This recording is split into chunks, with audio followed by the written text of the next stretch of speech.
Hello and welcome to The Print. I'm TCA Sharad Raghavan, Deputy Editor, and today I'm going to interview a fascinating personality who can tell us a lot about the economy, a little insight into how the government thinks, but also, the pulse of how the economic performance is happening, is going, like how the nation feels about the economy. And that's none other than Ashwani Mahajan. He's the national co-convener at the Swadeshi Jagaran Manch, and also he studied economics. So there's theoretical knowledge backing his practical insight. Thank you so much for joining us, sir. Thank you. So, sir, the conversation, I wanted to frame it against the budget, जो अभी बस आने वाला है, but also about the overall economy in general. तो let's start with the overall economy. आपको कैसे लगता है कि ये is the economy in the right place where it needs to be, कि or are there places that need improvement that the budget can maybe help in? See, if we compare Indian economy with the global scenario, we clearly see that Indian economy is doing much better than any other economy in the world. Right. So we are the fastest growing economy. And if we look at the numbers, we are expecting around 7.5% growth this year, and this growth can accelerate further to 8% next year. Now, why this I am saying this? If you see the numbers globally, our inflation rate has been lower than most of the European and American economy. Right. And these are the economies those who have never heard of inflation. And this has happened in the post corona period. Right. And then the conflicts globally that added to the problems. लेकिन हमारे यहाँ ऐसा नहीं हुआ. हम कुछ रोक सके इन्फ्लेशन को, उसके दो तीन कारण हैं जी. एक तो we have been able to maintain the fiscal discipline which has always been the major reason for inflation. Last year we projected around 16 lakh crores of the fiscal deficit, Correct. in the last budget. But in the first 8 months of this year, we used hardly 50% of the same. Right. So, this silenced those people who had said that we may overflow in the fiscal deficit. मतलब वो छप्पड़ फाड़ के spending करेंगे ही करेंगे, और ये actually सोच समझ के स्पेंडिंग किया है. हाँ, न केवल सोच समझ के स्पेंडिंग किया है, इसके मैंने कहा कि एक तो फिस्कल डिसिप्लिन जो है उसके एक तो सरकार फिस्कल डिसिप्लिन की तरफ काफ़ी कॉन्शियस है. दूसरा इकोनॉमी ने इसको मदद किया है. If you look at the revenues, tax revenues, we expected around 10.8% growth or 10.7% growth in revenues, overall tax revenue, but we have actually got 15% growth. Right. in the first 8 months. This was reflected in every tax revenue. If you look at GST, 11% growth from 1.50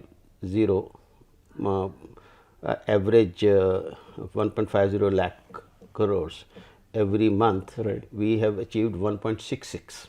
Correct.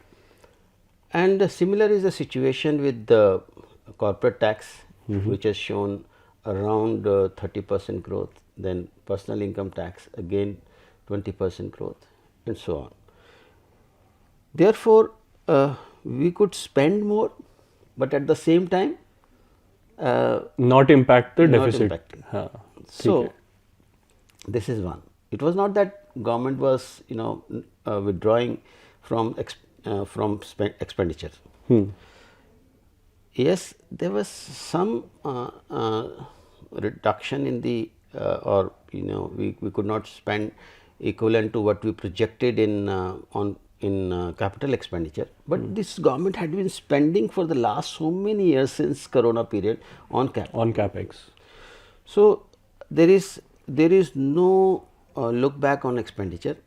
There is no look back on the welfare schemes also. If you see, we had been listening to the issues like people going into indebtedness and joining the force, join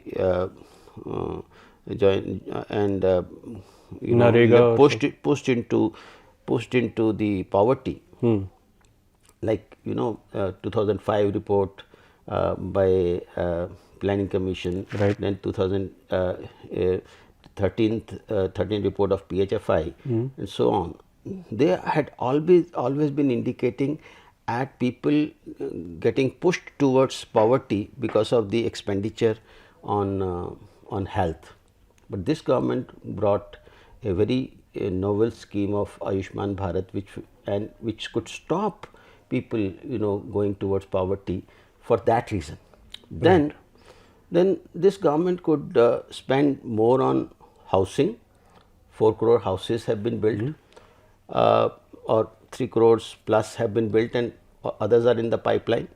Then Ujjwala scheme, giving free cylinder to every poor woman, हर घर नल से जल. Right. ये सारी जो schemes हैं, they have actually giving us good results in reducing the poverty. Right. You see, if you see in the previous period, governments had been working on reducing poverty. I am not saying that the governments were not doing anything, but if you look at the multidimensional poverty and multidimensional poverty index of UNDP, I think right from the very beginning, perhaps Narendra Modi was looking at those numbers which are making us pushed towards the multidimensional poverty. Right. Like housing, like clean fuel, like water, electricity, assets, and cleanliness, the sanitation. So the government's attack was on all those issues. Right. And therefore, the government had been spending their money not on the kind of freebies being given to the people, so Right.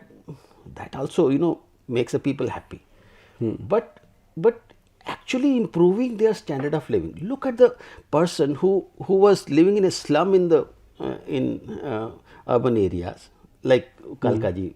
You have the example. right. So he is given a flat where electricity is there, water is there, sanitation is there. So look at the kind of, and this has happened with 4 crore people, 4 Right. crore households. So this way, the government has been keeping its eye on development by spending more on capex, more on roads, more on infrastructure, and this way keeping an eye on the growth, and at the same time keeping an eye on the inclusive approach, so Right. that people are also made better off. And that's the reason UNDP was forced to, I'm using this word because UNDP has never praised India for doing anything good, but this time UNDP was forced to say that India has been able to take 14 crore people out of the poverty in just 5 years. In just 5 years. Right. So this is what I am trying to say. And if people are made better off, if they are freed from the day-to-day problems of housing, because if somebody is living in a kacha house, the problems will come and he will not be able to work for so many days. Correct. Altogether. And similarly, there are problems of clean sanitation leading to illness of various types, diseases of various types. So, this way, this will add to the growth, this will add to the welfare. So, this is, I think, this is the model which this government has been able to adopt, and that is the reason why we see an acceleration in the growth and at the same time welfare of the people. Of the people, right. So this government, it has also started to increasingly spend on subsidies as well. So those, you feel that is also the correct direction, that as long as growth is happening, we should also spend on subsidies? There is food, fuel, fertilizer, all of these spendings have gone up. Yeah, this is very unique in this government. You know,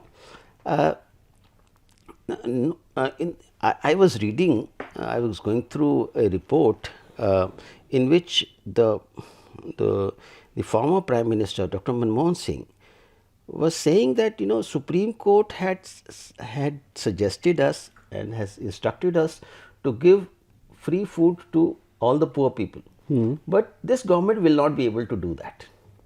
So this Manmohan Singh had said in so many words. Right. But this government has started giving free food to 80 crore people. Right. And it is continuing to do so, and it has already promised for the next 5 years. In fact, पर ये आपको flip side से doesn't this look like a bad thing that 80 crore people need free food for the next 5 years? I'm not saying that. You see, the problem with the Indian economy and the global economy is the food inflation and the fuel inflation. Absolutely. And therefore, if we are able to keep in check the food and fuel inflation and at the same time keep pure fiscal discipline in order. Right. These are the three things which makes people happy and which make the economy to grow. Because if there is inflation, the rate of interest will go up. And we have been able to reduce the rate of interest to a great extent, and it is going to, and because of the inflation, we had to raise rate of interest for in few cases. But again, if the inflation comes down to less than 4%, we can again reduce the rate of interest. Globally, economies are facing this problem of higher rate of interest, and which is pushing them to the distress, or can say to recession. But we are expecting a rate cut. So this is very important, and this has happened, as I've told you, the three things. One, by keeping in check our fiscal discipline. Right. Second, by checking the fuel inflation, by adopting an independent foreign policy, not bothering about Europe and America, what they say. And third is food inflation. I tell you, our food grain output is booming. Okay. In 2004, I was looking at the data. In 2014, we had the per capita production of food grain equal to 208 kilogram per person. Right. In 2022-23, this has gone up to 230 kilograms. Wow. Now, the problem with the government is that they have to keep big buffer stock to keep in check the prices. Right. Now, the government has shifted this buffer stock to the people. Now, just transfer it to the people. Transfer it to the people, because I was just going through a report written by Montek Singh Ahluwalia in one of his planning commission reports. He wrote that to transfer 1 rupee of food subsidy, we have to spend 3.85 rupees. Oh. So the government is saving on both counts. Right. It has not been compelled to keep the buffer stock, and at the same time making people happy that they can at least will not at least die because of the food inflation or food availability, lack of food. Right. So this has helped also to keep in check the food inflation, because if there is enough food available with the people, to 80 crore people, food inflation will be down. But and I tell you, as you were just suggesting that do you think 80 crore people are still suffering from hunger? No, they are not. They have, if they have sufficient food with them, and they are not using it fully, then they can sell it in the market, and when they sell it in the market, the prices will be dampened. Right. So this way, इस तरह से क्या होगा कि food inflation को भी check में रखा, लोगों के पास अनाज भी उनके घर में पूरा है, कोई चिंता की बात नहीं है, और इनकम भी आ सकता है, इनकम भी आ सकता है. तो इस तरह से and it is not by burdening the government or burdening the exchequer, it is by relieving the exchequer of spending more on the storage and this thing. Holding cost. Right. और Covid के time पे सरकार ने ये announce किया था कि अपना वो public sector enterprise policy announce किया था कि वो काफ़ी कुछ प्राइवेटाइज कर देंगे. There will be only a few strategic sectors जहाँ पे मिनिमम गवर्नमेंट प्रेजेंस होगा, बाकी सेक्टर्स में पूरा प्राइवेटाइज कर देंगे. अभी उन्होंने ये पॉलिसी वापस तो लिया नहीं है, but their privatisation plans have started going very slow. जैसे इस साल का टारगेट था 61,000 करोड़ या कुछ. I think they have earned only 13,000 crore from disinvestments, and there are no plans to do anymore. And expectation is कि अगले बजट में वो टारगेट भी उसको 30,000 crore या कुछ कर देंगे. So do you feel that they should officially just take back the policy, saying that ठीक है, we tried something but it's not the right policy for us? You see, there is a sea change in the policies pre-corona and the post-corona. If you look at the policy framework pre-corona, we were following the policy of globalization, and आपने देखा कि 2004 में जब मनमोहन सिंह की सरकार आई, उन्होंने tariffs को एकदम से बहुत कम कर दिया जी, और एवरेज 24% टैरिफ को 6-7% पे ले आए. उसका इम्पैक्ट ये हुआ कि हम all over most of our industries started closing down, and that is what you call deindustrialisation. This has happened in independent India. Right. we were talking about deindustrialization in the colonial period, but right. This has happened in the independent India, and that कारण ये था कि हमने unbridled globalisation adopt कर लिया था. Government ने realise किया कि डीइंडस्ट्रियलाइजेशन तो हुआ है, तो इसको कैसे रिवाइव किया जाए इंडस्ट्री. ये मोदी गवर्नमेंट के समय में जी 2014 में आते ही सबसे पहले मेक इन इंडिया लेके आए. मेक इन इंडिया में प्रयास तो हुआ, लेकिन the problem was that tariffs were already low, and there was no push to the industry as such, for not much push, so that we could do something about bringing back the industries, but it was not so very successful. Later on in 2017, the realization came, yes, we have to do something to bring back the industry, and what can we do?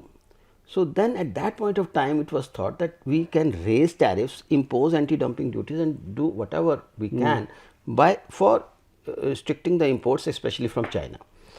And the government started doing it. If you remember, in February 2018, the then finance minister, Mr. Arun Jaitley, he said in his budget speech that we are raising tariffs. Right. To protect domestic industry, and this was the first time after 1991 that any finance minister had said so, because that was considered to be a retrograde step. Correct. And anti-globalization.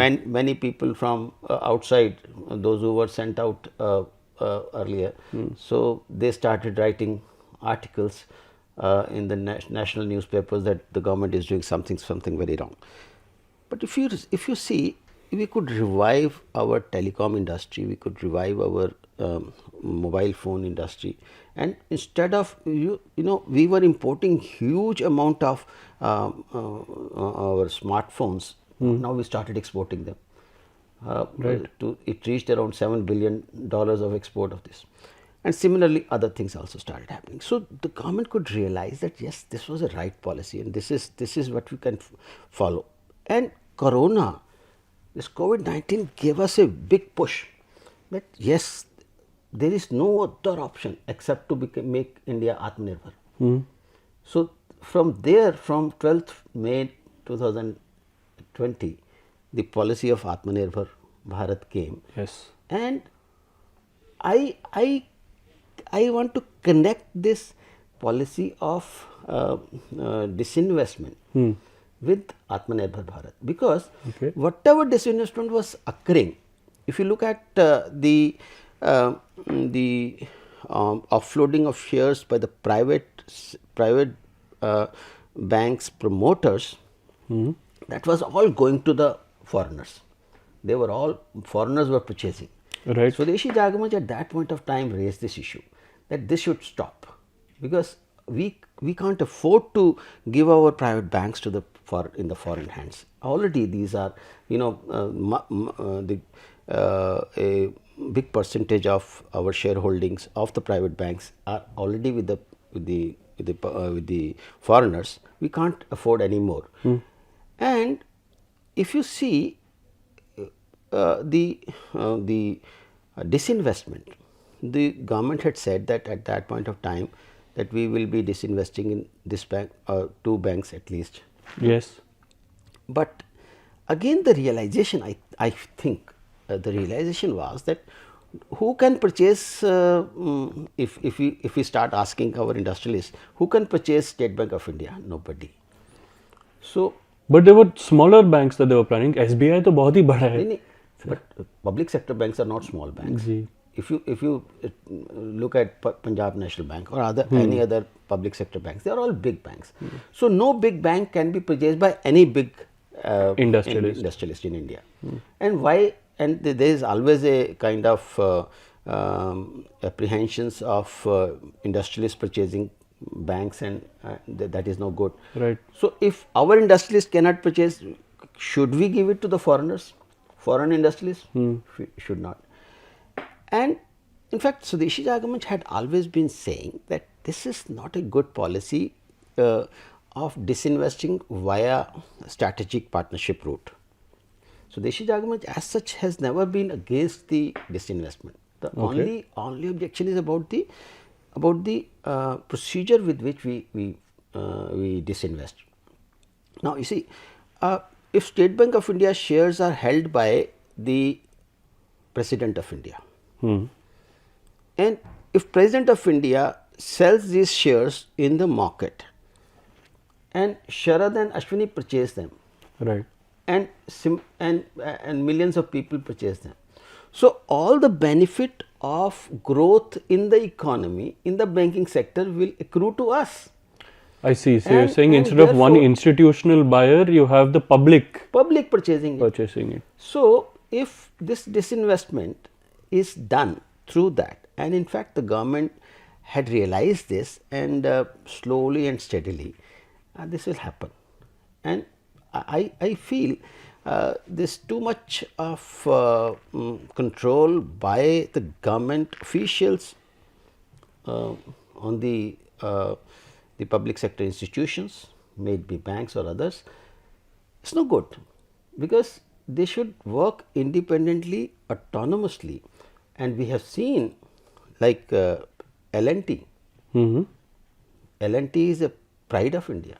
Absolutely. And it is not owned by any industrial house. It is owned by general public, and the independent management is there. ITC, again, right, the majority of the shares, 32% shares are owned by the government, and around 29.9% is owned by BAT, which is out. And we Indians are running it, and they are doing so good. number one FMCG company, number one infrastructure company. We are doing, and these are the examples which we can follow, and therefore disinvestment via equity route is always a better idea. Is the better idea. Fantastic. And so now, sticking with the government's policies, abhi the government has been moving ahead with several free trade agreements. Australia के साथ sign किया उन्होंने, UAE के साथ sign कर लिया है, along with Switzerland and a few other countries. It's very close to signing, and it wants to sign with US, UK and EU, separate FTAs. One argument against these FTAs is that it gives foreign companies access to Indian markets without them having to invest here, create jobs here, create the benefit. So all the benefit goes abroad, but they're getting the benefits from Indian markets. Is this an apprehension that you also feel? You see, Swadeshi Jagaran Manch had always been opposed to the idea of making free trade agreements without thinking about the repercussions. Right. We have seen during UPA rule, 3 major FTAs were signed. One was ASEAN, the Yes. other was with Japan and South Korea. And after those free trade agreements, we found the deficit with these blocks, say ASEAN bloc, the trade deficit had increased by 3 times. Similar was the case with Japan and South Korea. Right. Therefore, when this government started working on the FTAs which were initiated, the talks were initiated during the UPA government, we opposed that. And government also was in tune with our thinking. But later on, due to some reason or the other, they started going ahead with the FTA for some time on this RCEP, Regional RCEP, Comprehensive Economic Partnership. But because, due to intervention of the Swadeshi Jagaran Manch and rethinking on the part of the government, I give full marks to our Prime Minister Narendra Modi ji, who went there to Bangkok. All the heads of the states were sitting. Right. Everybody was thinking that this RCEP is a fait accompli, it's going to happen. Done deal. He rises and says, no, my conscience is not lying. So therefore, I don't see any reason for this government to sign FTAs because this government has already shown its intent and commitment for the benefit of the economy and benefit of the country by walking out of the RCEP. Right. Now, 2 FTAs which have been signed, if you see Australia FTA, if you see the fine lines of the fine prints of Australian FTA, all the contentious issues are out. Right. Neither there is agriculture nor there is with dairy in that. Dairy. Yes. Similarly, UAE, we have nothing to lose in UAE. And the other agreements which are in pipeline, the government is thinking and rethinking and rethinking and rethinking. European EU FTA is in the pipeline for more than 2 decades. Right. And similar is the US. And US is also being talked about for a long time. Right. And every time, whenever it goes ahead, there is some reason or the other, the agreement is not made. So overall, then you feel that there is no real reason that you see that this government will go ahead with the existing FTAs, that it's saying that it will go ahead with. You see, the three FTAs which are in the pipeline, there are issues with regard to dairy, agriculture, intellectual property rights, Right. and others. Environment is another issue. Labor is yet another issue. There is a given stand of India, not just of this government, India per se, about the Singapore issues, which included, in fact, there is a whole history of Singapore issues. There was a WTO ministerial conference in Singapore about more than 2 decades ago, and at that point of time it was thought that yes, can these issues be included in the WTO negotiations. Right. So it was unanimously agreed that these issues are not in the interest of the country, and therefore we should not go ahead with that. Therefore, these Singapore issues are the major contentious issues which are stopping us in going ahead with this. But if the parties concerned, like EU, UK and US, are ready to leave those Singapore issues, Right. we are open for the free trade. We are not against FTAs, but they should be in the benefit of the country.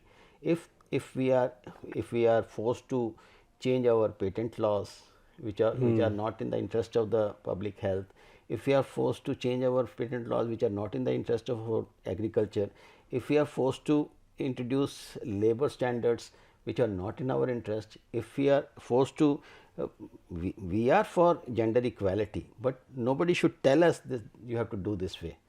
Right. Okay, so gender issues, environment issues, we can't really allow environment issues to be there in the agreements, because that will reduce our market for the environment products and the future investments in the environment friendly products. So these are some of the issues which they have to be taken care of, and I think the government is well aware of that. Right. And do you feel that then these FTAs should maybe also include some provision that they should come and invest here and generate jobs here? Jobs is a big issue also over here. You see, trade and investment, they are two different things. Absolutely. And in fact, earlier, prior to this government coming in power in 2014, there were about more than 80 investment agreements which this government had invoked, in which these agreements the government invoked sunset clause. It cancelled them. It cancelled them. The reason, उसका कारण ये था कि वो लोग क्या कर रहे थे, इन्वेस्टमेंट के नाम पर यहाँ पर हमारी सोवरेन गवर्नमेंट के ऊपर मुकदमे कर रहे थे कि आपने ये नहीं किया, आपने वो नहीं किया, आपने ऐसे नहीं किया, आपने वैसे नहीं किया, इसलिए आपको इंटरनेशनल कोर्ट में जा कर के इसका उत्तर देना पड़ेगा. तो हमने कहा कि मतलब फ़ायदा आपको होना है, इन्वेस्टमेंट आप कर रहे हो, फ़ायदा आपने कमाना है, हम इंटरनेशनल कोर्ट में आप भुगतते रहेंगे. हमने सारे के सारे कैंसिल कर दिए. जी. Now we will sign them fresh. अगर वो हमारे इंटरेस्ट में होगा तो करेंगे.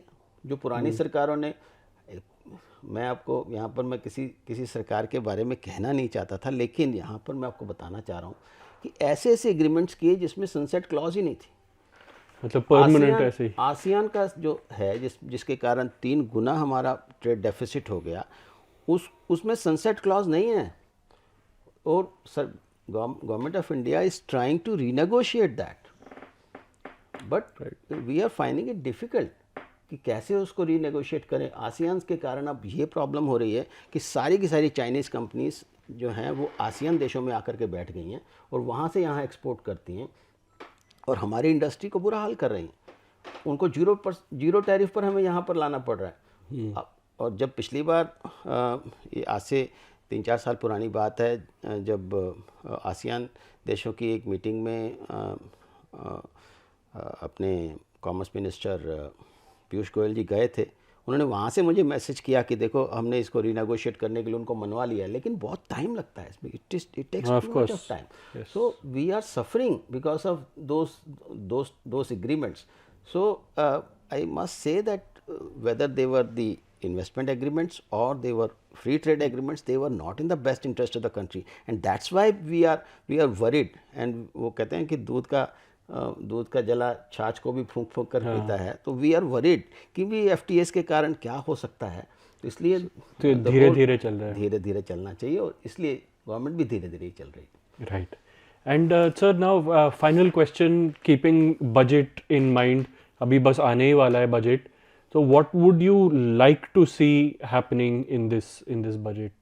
A few announcements that would make you happy कि अच्छा ये हो गया है। देखिए, ये budget being vote on account, we can't expect major policy initiatives and major policy announcements to be made in this.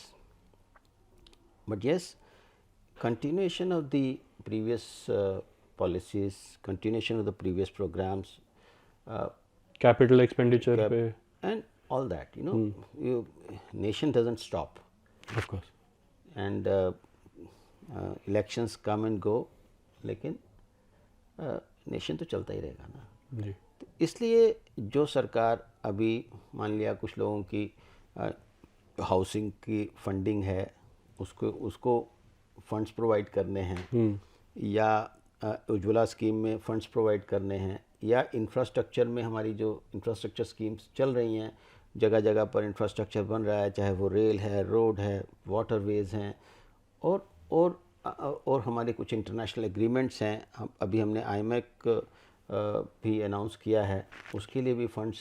तो ऐसे जो हमारे लिए ज़रूरी हैं वो सब तो होंगे ही, और I expect in July 2024 the full-fledged budget will come, and the government will have now then have more freedom to go ahead with the schemes, and whatever is there in the heart of the dispensation, they will go ahead, and I think so far so good. This if we see